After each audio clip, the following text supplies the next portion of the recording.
음향기기에 조금이라도 관심 있다면 제나이저라는 브랜드 다 알고 계시죠? 그리고 제나이저에서 게이밍 기어를 따로 분류하는 브랜드가 제나이저 이포스입니다. 제나이저 제품들의 특징을 몇 가지 짚어보면 출시 가격이 상당히 비싼 편에 속합니다. 6년 전 구매했던 GSP600은 36만원, 그리고 오늘 준비한 GSP670의 경우 3년 전 44만원 정도 했던 걸로 기억합니다. 게이밍 헤드셋 중 가격만 놓고 보면 거의 끝판왕급에 위치한 가격이죠. 그리고 두 번째 특징, 제나이저 제품들은 연식을 먹을수록 가격이 점점 싸집니다. 36만원, 44만원 정도 했던 제품들이 2022년 5월 현 시점에서는 15만원, 19만원대에 판매 중입니다. 제가 언급한 특정 모델들만 그런 것이 아니라 2010년 초 프로씬에서 정말 많이 보였던 게임원 기억하시나요? 이 제품의 경우 지금은 10만원 이하에 판매 중입니다. 물론 출시가가 해외가 대비 10% 정도의 거품은 있다 생각하지만 제나이저 제품을 정말 오랫동안 사용해온 입장에서 하나 확실한 건 그 시기에 정가를 주고 샀어도 돈값은 하는 제품들이죠. 개인적으로 10만원 이하에선 게임원이 가성비 최고의 유선 게이밍 헤드셋이라 생각하고요. 10만원 중반에선 GSP600이 최고의 가성비 유선 게이밍 헤드셋으로 꼽을 생각입니다. 그리고 10만원 후반에선 오늘 소개할 GSP670이 최고의 가성비를 가진 무선 게이밍 헤드셋이죠.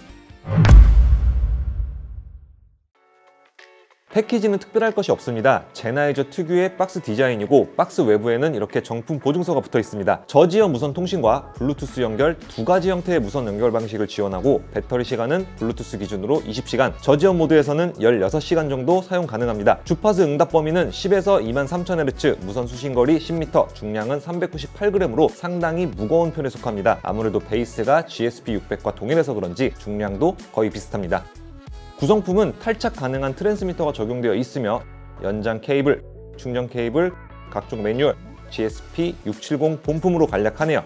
부분적으로 디자인이 변경되었지만 딱 봐도 GSP600의 무선 버전임을 알 수 있습니다. 비슷하게 생겼죠? 화려한 색상이 여러 개 들어간 GSP600에 비하면 단조로운 다크그레이, 단색으로 되어 있네요. 매뉴얼이나 사용기를 찾아보지 않고 이 제품을 구매했던 사람들은 1년이 지나도 찾지 못하는 기능, 바로 이 볼륨 조절입니다. 과거 PC 시리즈나 게임1, 게임0에서도 이런 방식의 볼륨 조절을 사용했는데 구형들은 조작감이 너무 가벼워서 스치기만 해도 볼륨의 변화가 있었지만 GSP600부터는 묵직한 조절감을 보여줍니다. 볼륨을 최대한 낮추게 되면 자동으로 전원이 꺼지게 되고 다시 볼륨을 올리면 전원이 켜지는 방식입니다. 하위급 무선 모델인 GSP370의 경우 디지털 방식으로 윈도우를 통해 볼륨 조절을 했지만 GSP670은 아날로그 가변 저항 방식입니다. 그리고 그 옆에는 블루투스 로고가 있고요. 아래에는 음성 채팅 볼륨 조절 휠이 있는데 이게 어떤 상황에서 적용되는 건지 궁금하더라고요. PC에선 반응을 안 하고 아마 블루투스로 핸드폰과 연결하면 되는 기능일 것으로 예상합니다. 스마트 버튼은 프리셋을 변경하거나 스테레오 모드 혹은 가상 7.1 모드로 변경하는 등 상황에 따라 세팅해서 사용할 수 있고요. 좌측으로 가면 마이크로 B 타입의 충전 포트와 블루투스 버튼이 있습니다.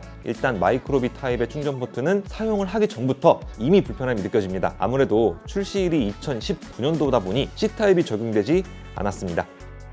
하위급 모델인 GSP370의 경우 배터리 재생 시간이 굉장히 길기 때문에 마이크로 B타입을 사용해도 덜 번거로울 테지만 GSP670은 게임 모드, 즉 저지형 연결로 사용할 시 16시간밖에 사용하지 못하기에 매번 충전에 신경을 써줘야 하는 제품입니다. 그래서 저는 충전의 번거로움을 조금이라도 덜기 위해서 모든 무선 게이밍 기어들은 마그네틱 케이블을 사용하고 있습니다. 그리고 마이크의 경우 리프트, 뮤트 기능이 적용되어 마이크를 올리면 꺼지고 내리면 자동으로 켜지는 방식입니다. 이 방식은 제 기억에 제나이저가 가장 먼저 사용했던 걸로 기억합니다. 헤드밴드와 유닛은 두 개의 힌지로 연결되어 있습니다. GSP670의 무거운 중량을 그나마 이 2축 힌지가 상쇄해주는 느낌이 들 정도로 귀에 피팅되는 느낌이 좋습니다. 이게 1축으로 되어 있는 제품들은 좌우가 뜨던지 상하가 뜨던지 피팅이 잘 안 되는데 2축은 정말 편하네요. GSP600이 출시되며 가장 센세이셔널하게 느껴졌던 헤드밴드의 텐션 조절입니다. 헤드셋, 헤드폰이라는 기기들이 사용자의 머리 크기에 따라 압력이 다르게 느껴집니다. 약하거나 강하거나 이런 상대적인 착용감을 텐션을 조절해서 사용자의 머리에 맞게 사용하면 됩니다. 머리가 크다면 중앙으로 모으고 머리가 작다면 벌려서 압력을 높여주면 됩니다. 착용감에 정말 많은 신경을 쓴 제품이고 실제로도 좋지만 역시 중량으로 인한 피로감은 무시 못합니다. 무게가 300g 초반이었다면 역대급 착용감으로 꼽을 수도 있는 제품입니다. 이어컵은 메모리 폼 충전재에 인조 가죽과 벨크로를 믹스한 형태입니다. 귀에 직접 닿는 부분은 정말 부드럽고 외적으로는 가죽의 고급스러움이 부각되는 형태죠. 하지만 지금처럼 날씨가 조금씩 더워지기 시작하는 계절에는 애매합니다. 조금 사용하면 덥고 땀이 차기에 메쉬 형태의 이어컵이 그리울 수도 있습니다. 제나이저 게이밍 헤드셋, 그리고 가격이 44만 9천 원이었던 플래그십 모델입니다. 음질은 평가해봤자 무의미하다 생각합니다. 시중에 판매 중인 웬만한 끝판왕 헤드셋들과 비교해도 순위권에 드는 사운드입니다. 다만 제나이저는 플랫한 성향의 제품이 많은 관계로 다소 심심하다고 느낄 수도 있지만 과거에 출시되었던 PC350 혹은 게임원, 게임제로 같은 제품들보다는 좀 더 엔터테인먼트적인 요소가 들어가서 어택감도 있고 상대적으로 심심하지 않은 사운드를 들려줍니다. 저는 여기서 저역, 중역이 더 강조가 되어버리면 사프를 함에 있어 해상력이 떨어질 것이라 생각하기 때문에 게이밍에 딱 적당한 성향이라 느꼈습니다. 실제로 플랫한 느낌을 기준으로 나열해보자면 PC350, 게임원 같은 제품들은 거의 깡통소리에 가까울 정도로 플랫했고 여기에 볼륨감을 아주 조금 더한 제품이 GSP600이고 GSP600보다 엔터테인먼트 요소를 더 넣고 볼륨감을 보강한 게 GSP670입니다. 사운드 기기는 취향을 타는 것이기에 저의 주관적인 청음을 기준으로 절대평가를 한다는 것은 조금 부담스럽습니다만 GSP670의 현재 가격을 생각한다면 이 가격대의 제품들 중 사운드는 최고다 라고 평가할 수 있습니다. 무선 제품을 게이밍 기어로 사용이 가능하냐 불가능하냐의 가장 큰 기준은 응답 속도라 생각합니다. 최근 저지연 전용 동굴을 사용하는 무선 제품들의 성능이 워낙 좋고 상향 평준화가 되어 레이턴시에 대한 체감은 느끼지 못했습니다. 유선과 별반 다를 바 없는 사용감을 주었고요. 스펙상 수신거리가 10m로 짧지만 실제로 사용해보면 장애물이 없는 환경에서는 10m 이상의 거리에서도 수신이 가능했습니다. 문제는 벽이나 문을 한두 개 걸치는 경우 10m도 못 가서 끊김이 발생합니다. 잠깐 큐를 잡는 동안 화장실을 가면서 친구들과 이야기를 나눈다든지 컴퓨터로 음성 및 음악을 돌아다니면서 듣기에는 무리가 있습니다. 즉 블루투스 이어폰처럼 돌아다니면서 사용하기에 적합하지 않은 제품입니다. 하지만 이 문제는 거의 대부분의 저지연 무선 게이밍 기어들의 공통점입니다.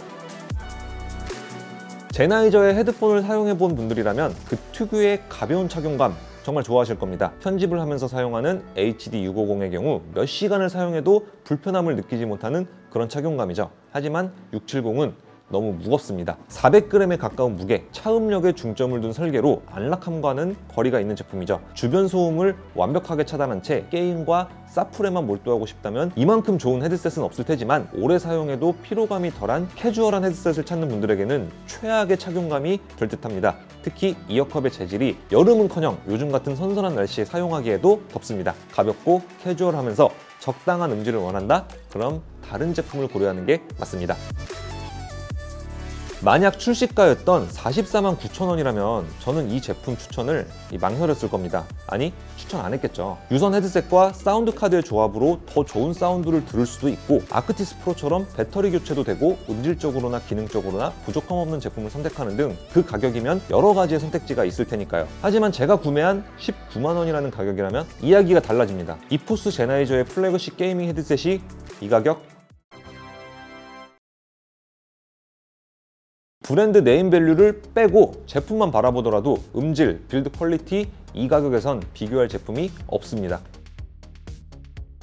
앞서 언급한 단점 외에 몇 가지 더 있습니다. 일단 그중 하나가 소프트웨어라고 생각합니다. 게이밍 슈트, 이 드라이버는 나온 지 한참 된 것 같은데 아직도 오류투성입니다. 배터리 잔량 표시가 됐다 안 됐다가 헤드셋이 인식됐다가 안 됐다가 뭐 어차피 가상 7.1도 사용 안 할 거고 이퀄도 만지지 않겠다는 분들이라면 모를까 게임하다 보면 특정 기능과 이퀄을 만지고 싶을 때가 있는데 이때마다 먹통인 드라이버는 정말 짜증을 유발합니다. 그리고 배터리 잔량 표시가 너무 성의 없습니다. 이거 얼마나 남은 건지 알아볼 수도 없고 실시간 반영도 잘 안 되는 것 같습니다. 그나마 최근 들어 그 빈도수가 많이 낮아지긴 했지만 그래도 가끔씩 문제가 생깁니다. 실예로 여기에 스피커를 눌러 재생, 디바이스 목록을 보면 정확한 모델명이 표기되어 있지 않습니다. 모든 제품들이 GSA70으로 표기가 되는데 저처럼 제나이저 제품을 여러 개 사용하다 보면 너무 헷갈립니다. GSP370은 정확하게 풀 모델명 그대로 표기가 되는데 얘네들은 대체 왜 이런 식으로 표기가 될까요? 이해가 안 가는 부분입니다. 마지막 단점, 배터리 재생 시간입니다. 드라이버의 종류, 크기, 프레임 재질에 따라 제품이 무거워질 수도 있지만 400g이라는 무거운 중량에도 저지연 모드에서 16시간밖에 사용하지 못하는 것은 정말 아쉬운 부분이죠. 최근 출시되는 무선 게이밍 헤드셋들의 배터리 성능을 비교했을 때 한참 뒤떨어지는 수준이라 생각합니다. 거기에 마이크로 B타입의 충전 포트는 충전 케이블을 연결할 때마다 귀찮음을 유발합니다. 이런 제품 사용할 땐 마그네틱 케이블을 꼭 활용하도록 하세요. 사은품이나 옵션으로 마그네틱 케이블 함께 판매하면 잘 팔릴 것 같네요. 자, 오늘은 GSP670을 리뷰해봤습니다. 장점만큼 단점도 있는 제품입니다. 성능, 사운드, 퀄리티 같은 게이밍 헤드셋 그 본연의 장점과 현재 판매되는 가격을 생각해보면 소프트웨어 같은 단점은 소소하다라는 생각입니다. 저는 네이버 최저가 196,000원에 구매했습니다. 만약 10만원 후반대에 살 수 있다면 무조건 추천드립니다. 자, 오늘 준비한 리뷰는 여기까지입니다. 리뷰 도움 되셨다면 구독, 좋아요 부탁드립니다. 감사합니다. Someone to rely on, someone to rely on.